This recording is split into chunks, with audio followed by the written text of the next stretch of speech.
Hi everyone, welcome to another Flashback Friday with your NLP life coach Lebohang Dladla. It is spring, it is September, and we have so much in store for you. I'm sure you guys can see that the show has slightly changed, but I promise you it's for the better. This month we are running a coaching program and we're calling it Spring Clean Your Life, and it's the coaching couch with my friend and my business partner Janine Bird. She's also an NLP life coach. So it's coaching galore for the next episodes this month. Hi G, how are you? Hi, good, and you? I'm good. No, you're welcome anytime, bruh. So like I said, it's spring. Everybody is thinking, I need to get my body in shape. Everybody's thinking, okay, I need to get out those beddings and put in fresh linen and spring clean the house. Everybody is just trying to do something new because that's exactly what spring says. You know, the flowers are blooming, the trees are blooming, everything just says new. But now, how do we take stock of our lives and actually spring clean our lives? Because we can be busy doing all these other things, but then if we are not okay, if we are not spring cleaning us, then there's no use. It's pointless, yes. So here today you're going to be talking to us about taking stock of our lives and actually decluttering and everything. So let's get right into it. What does taking stock mean? Taking stock is self-care. So you are going to sit and think, what is frustrating you? Oh. So if I had to ask you, Lebu, tell me what exactly is frustrating you in your life? Okay. Right now, because of COVID, I think business-wise, it's me not being able to interact with my clients. You know, online coaching is not as nice and interactive as when you had like seminars or workshops and these people and so I think for me that's what's frustrating me right now. But with all the changes, we have to make it work because people still need to talk to us. We still need to do what we are here for. So yes, so that's what's frustrating. Good. Yes. The thing is, we need to have a proper time management. We need to start thinking how we're going to run our daily lives. So Jeff Bezos is the CEO and founder of Amazon, and he said that 8 hours a day of sleep is the best one can have, Sure. because if you do not have enough sleep, your day goes into a poorly decision that you tend making, and you end up being tired and you end up being grouchy with one another, which is totally not necessary. So do you say we've been some of us, maybe people out there also, we've been doing it wrong? Because I think most of us think if we sleep less, then we'll have more time in the day.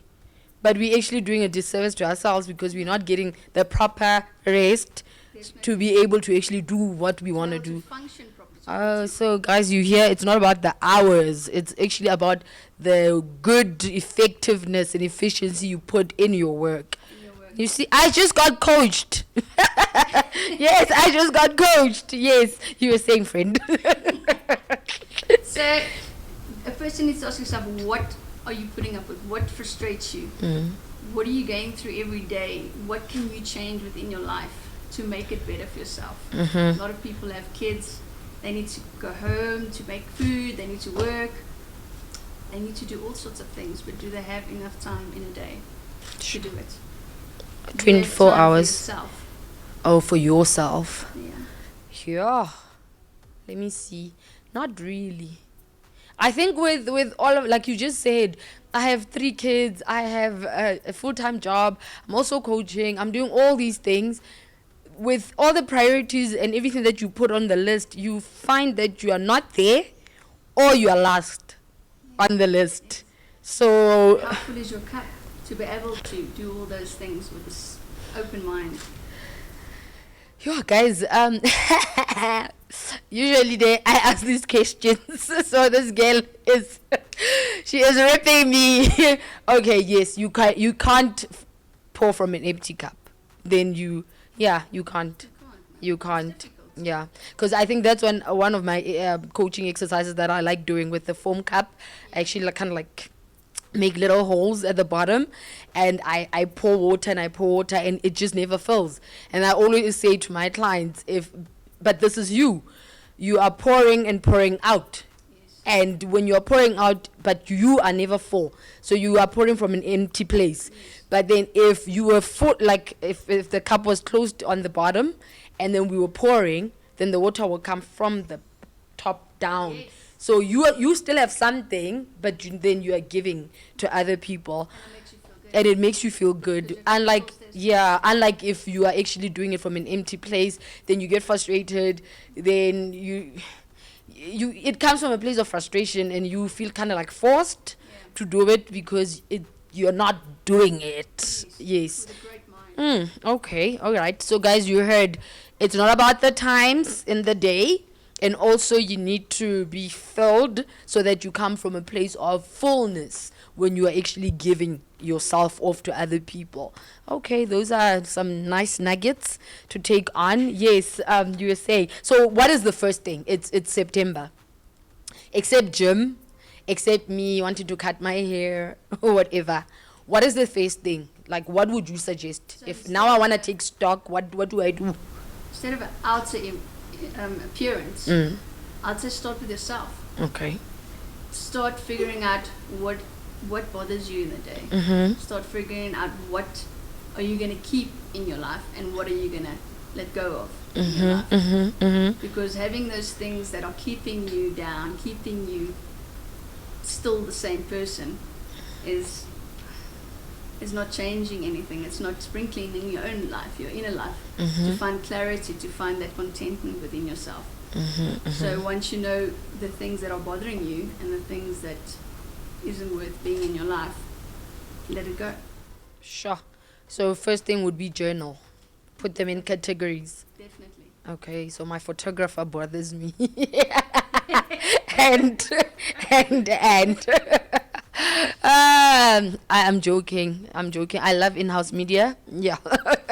So okay, we journal, but then what if some of the things that I'm gonna put in, maybe it's a friend that's bothering me. How do I tackle that? So what's bothering you about the friend? Is it the way? Maybe she takes a lot out of me. Maybe she just drains my energy or something. But we've been friends for so long. We have all these memories, and you just feel like I can't let go of that. But they're just there. So surely you can sit down and talk to her and say to her, those things are bothering you. What can you do to change? But you know, some people, they don't want to listen, or they never see themselves as wrong. Yes, You know, definitely. they never see themselves as wrong. So sometimes it's like, what do you do? Or maybe it's your mom or your dad. You know, because I feel like people, it's so easy to chuck out things, and whether it's your clothes or whatever, but we don't want to let go of certain relationships that are actually toxic and that are actually bothering us and stuff. But yeah, that's a topic for another day. I know we're going to do that. Detoxing toxic relationships. Yeah, so in closing,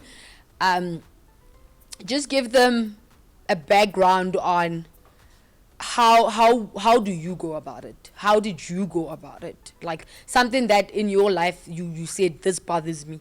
Like give us a typical example of, this is what Janine went through. She sat down and she said, I'm done. And what were the effects of that afterwards? So that at least they know we didn't take this from a book or something. It's real life stuff. We've lived them. We've experienced them. Yes. So yeah, in closing, just take us through something that you went through and you're like, I'm done. Well, my personal problem was myself, my thoughts, my Sure. doubts within myself. And I just decided, you know what?